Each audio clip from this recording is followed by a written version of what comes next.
शाकिब साहब, मैं आपके पास इसलिए आ जाऊं, मैं उससे पहले एक मेरा आंकड़ा गलत था, मैं उसको सुधार दूं। मैंने कहा था कि अभी तक सबसे कम मेरे पास आंकड़ा जो है, बिहार में पहले जब वो झारखंड नहीं बना था तो बिहार में 324 विधायक होते थे, अब 243 हैं झारखंड बनने के बाद। और 1952 में 24 मुस्लिम विधायक थे, 57 में 25, 62 में 21, 67 में 18, 69 में 19, 72 में 25, 77 के चुनाव में 25, 1980 में 28 और सबसे ज्यादा अभी तक 1985 में 34 मुस्लिम विधायक जीते हैं।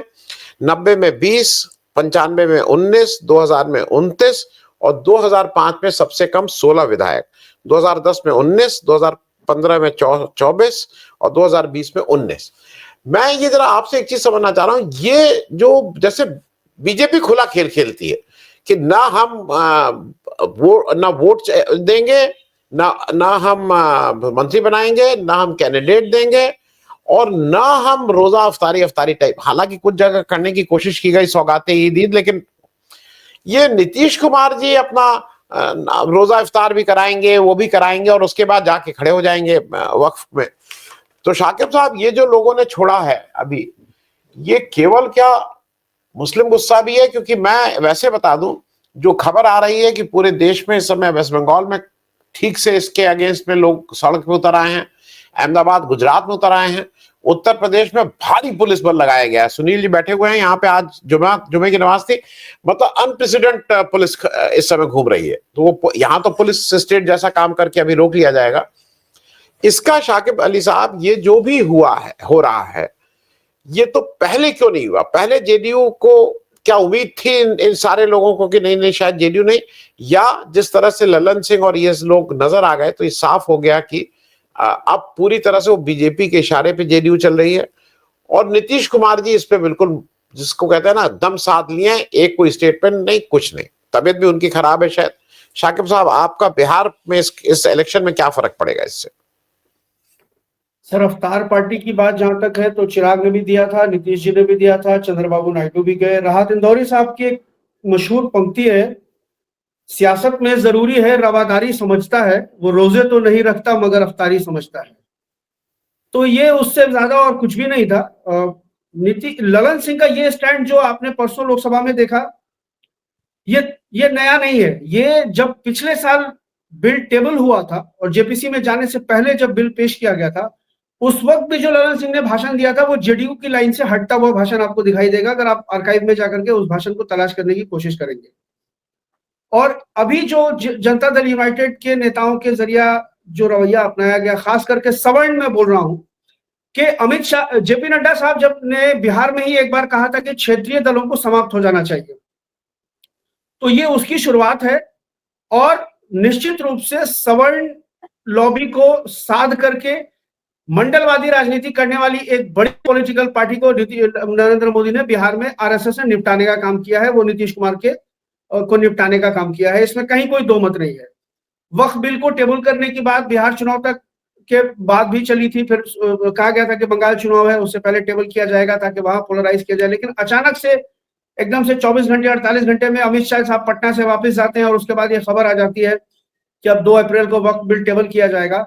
उसमें कहीं ना कहीं एक चीज और मुझे ये बात समझ में आती है कि जब नीतीश कुमार के घर अमित शाह गए थे और शोशेबाजी हुई थी कि एनडीए की बैठक होनी है, एनडीए की बैठक होनी है, 7 से 8 मिनट तक वो बैठक चली थी। 7 से 8 मिनट में तो सर कॉफी का एक मग भी खाली नहीं होता है, हम और आप अगर पीने बैठे तो मुझे जहां तक जानकारी है कि वहां नीतीश कुमार जी ने बहुत स्पष्ट रूप से कहा था कि वो 120-25 सीटों पर चुनाव लड़ेंगे और उससे नीचे पर वो कॉम्प्रोमाइज नहीं करेंगे, इसलिए वो मीटिंग भी 7 से 8 मिनट में खत्म हो गई थी। अमित शाह साहब चले गए थे और उसके बाद ही दिल्ली पहुंचने के बाद ये खबर आई थी कि वक्फ बिल टेबल किया जाएगा।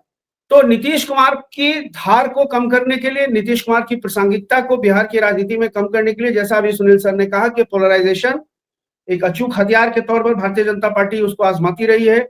एक तो वो मकसद है कि पोलराइजेशन किया जाए, और ये इसका होमवर्क कोई नया तो है नहीं, हम साल भर से सुन रहे हैं कि बीजेपी जो है नीतीश कुमार को निपटाना चाहती है और हर हाल में तमाम साम दाम दंड भेद करने के बाद भारतीय जनता पार्टी 2025 में हर हाल में अपना मुख्यमंत्री बनाना चाहती है। नीतीश कुमार को साथ रखना उसकी मजबूरी है कि वो जो 12-14% का वोट चंक है उसको लेना है। अगर नीतीश कुमार तो वो साथ नहीं रखती है और नीतीश कुमार इंडिया फोल्ड में चले जाते हैं, तो वो जो वोट बैंक है नीतीश कुमार जी का, वो इंडिया फोल्ड में शिफ्ट हो जाएगा। इसलिए चेहरा नीतीश कुमार का ही रहेगा, क्योंकि भाजपा के पास कोई चेहरा नहीं है। चिराग कोई करिश्माई चेहरा नहीं है, मांझी कोई करिश्माई चेहरा नहीं है, मोदी जी का जादू बिहार में उस तरह चलेगा नहीं, अमित शाह का जादू बिहार में चलेगा नहीं।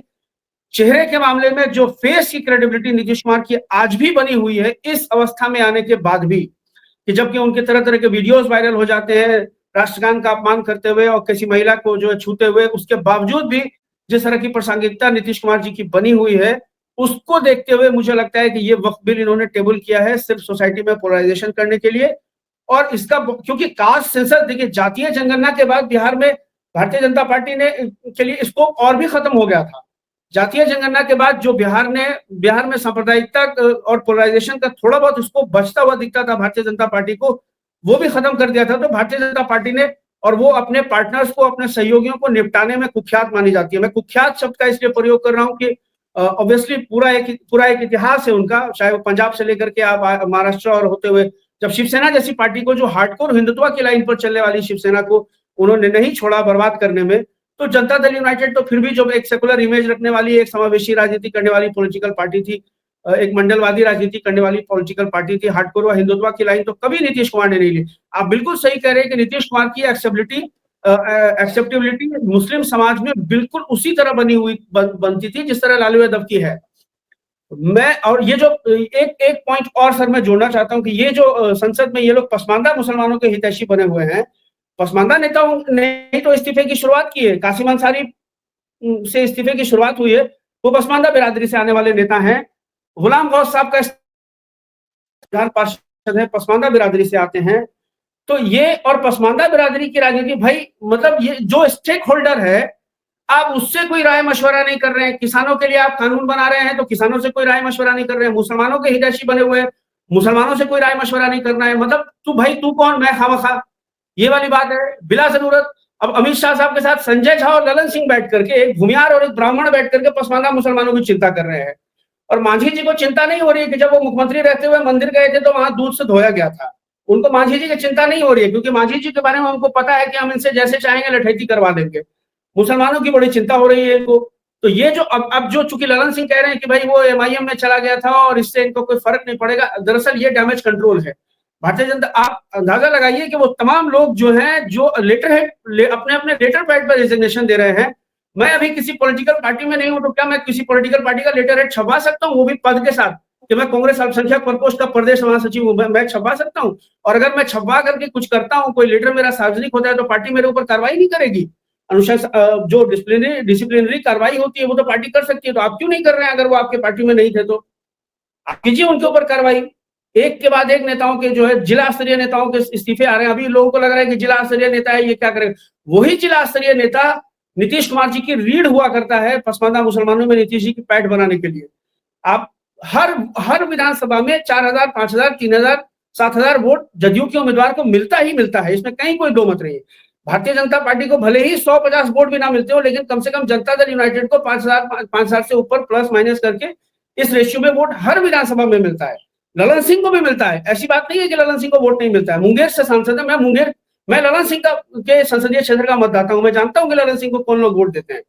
तो ऐसी बात नहीं है कि मुसलमानों का इनको वोट नहीं मिलता है। लेकिन अब चूंकि उनको निपटाना था, नीतीश जी को निपटाना था, तो और नीतीश जी के साथ साथ उन्होंने निशांत की राजनीति का जो स्कोप था, संभावनाएं थी, उसको भी उन्होंने खत्म कर दिया है। तो निशांत के आने से जो इनको लग रहा था, खतरा जो लग रहा था कि निशांत के बाद फिर इनका क्या होगा, क्योंकि ये पिछड़ा वोट जो है, अति पिछड़ा महादलित वोट जो है, फिर तो निशांत के साथ चल पड़ेगा। उसको खत्म करने के लिए इन्होंने जो एक संभावना बन रही थी नीतीश के बाद निशांत के आने की, उसको इन्होंने पलीता लगा दिया है पूरी तरह से। मुसलमान तो खैर क्या ही बोले, मुसलमान, आप अगर बतौर मुसलमान मैं इसका आकलन करूं तो कौन है मेरा दोस्त? कल प्रफुल्ल भाई भी एक डिबेट में बैठे थे, मैंने अहमद नदीम कासमी की एक पंक्ति सुनाई थी कि किसको कातिल मैं कहूं, किसको मसीहा समझूं, सब यहाँ दोस्त ही बैठे हैं, किसे क्या समझूं।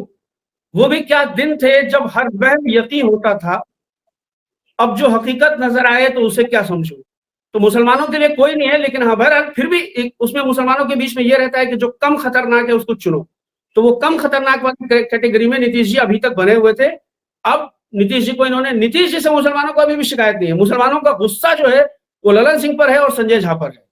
जिस तरह से ललन सिंह 2024 के चुनाव के बाद मुसलमानों को गाली गलौज करने का काम कर रहे हैं, बेइज्जत करने का काम कर रहे हैं, इसको मुसलमान बर्दाश्त नहीं कर पा रहे हैं असल में। और ये अब उनकी पार्टी के लिए जो छोटे मोटे लीडर हैं, जो ब्लॉक लेवल के, जिला लेवल के जो मुसलमान लीडर हैं, जो बेचारा झंडा ढोता है, बाइक पर झंडा ढोता है अपने घर के छत पे, जहां पर 50 घरों में एक जगह जदयू का झंडा होता है, वो उसका घर होता है जो जदयू का कार्यकर्ता होता है।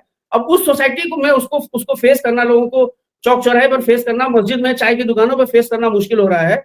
तो बेचारे क्या करेंगे उनको? और जो छोटे मोटे कार्यकर्ता है उनको क्या चाहिए होता है भाई? उनको कोई अडानी का टेंडर चाहिए नहीं। अरे कहीं नाली का टेंडर मिल गया, कहीं किसी छोटे मोटे बिल्डिंग में चूना डेंटिंग पेंटिंग कराने का टेंडर मिल गया, किसी कॉलेज में स्टेशनरी सप्लाई कराने का टेंडर मिल गया, यही छोटा मोटा काम वो करते हैं।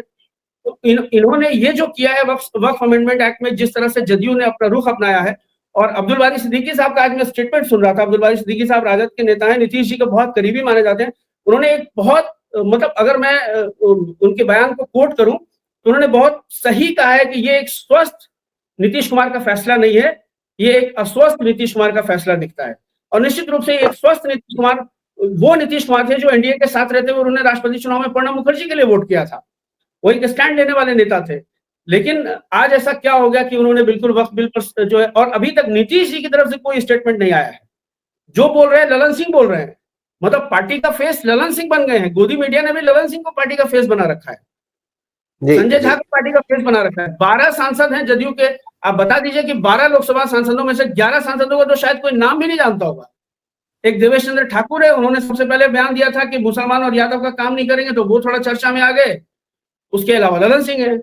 अब एक दिलेश्वर कामत हैं जिनके से व्हीप जारी हुआ था, बाकी लोगों को तो कोई जानता भी नहीं है। और इस तरह से हार्डलाइन लेना, व्हीप जारी करना, 3 लाइन व्हीप जारी करना, जनता दल यूनाइटेड से असल में मुसलमानों को कम से कम इसकी उम्मीद नहीं थी। एनआरसी सीए का भी जब मुद्दा उठा था सर, तो इन्होंने विधानसभा में एटलीस्ट, हालांकि वो उनके पास की चीज नहीं थी, लेकिन फिर भी विधानसभा में एक प्रस्ताव पारित किया था कि हम इसको अपने यहाँ नहीं लागू कर देंगे। वो नीतीश जी उस टाइम स्वस्थ थे, उन्होंने विधानसभा में एक प्रस्ताव पारित किया था, हालांकि उससे कुछ होना नहीं था, लेकिन एटलीस्ट एक मैसेज उन्होंने दिया था बीजेपी को कि हम आपकी हार्डलाइन हिंदुत्व के साथ, हम आपके साथ नहीं चलेंगे। अभी आप देख लीजिए कहाँ है नीतीश जी। बलियावी साहब जो राष्ट्रीय महासचिव है पार्टी के, उनका स्टैंड आप देखिए। गुलाम रसूल, पार्टी का राष्ट्रीय महासचिव एक बड़ा पद होता है, कोई छोटा मोटा पद नहीं है। गुलाम रसूल बलियावी साहब राज्यसभा के सांसद रहे हैं, विधान परिषद सदस्य रहे हैं वो। और एक बड़ा जो सेक्ट है मुसलमानों का, सुन्नी, और उसके बाद जो एक बरेलवी सेक्ट होता है, उसके वो बड़े नेता माने जाते हैं। इदारा शरिया, जैसे इमारत शरिया का भी आपने विवाद सुना, जो इमारत शरिया सुन्नी मुसलमानों की नुमाइंदगी करता है, इदारा शरिया बरेलवी मुसलमानों की नुमाइंदगी करता है, वो उसके मैनेजर मोहतमिम है, जिसको उर्दू में हम लोग बोलते हैं। उनका एक बड़ा वेट है गुलाम रसूल बलियावी साहब को। और जिस तरह से कल उन्होंने मरमाहत होकर वीडियो जारी किया है कि मैंने वजीर आला से भी अपील की, गुहार लगाई, जेपीसी में मैंने सुझाव दिए, चंद्रबाबू नायडू को मैंने सुझाव भेजे, लेकिन किसी ने नहीं सुना। कम्युनल और सेकुलर का फर्क जो है बिल्कुल खत्म हो गया, सब नंगे हो गए। आप अंदाजा लगाइए कि मुसलमान किस कर्म से, किस पीड़ा से गुजर रहा है।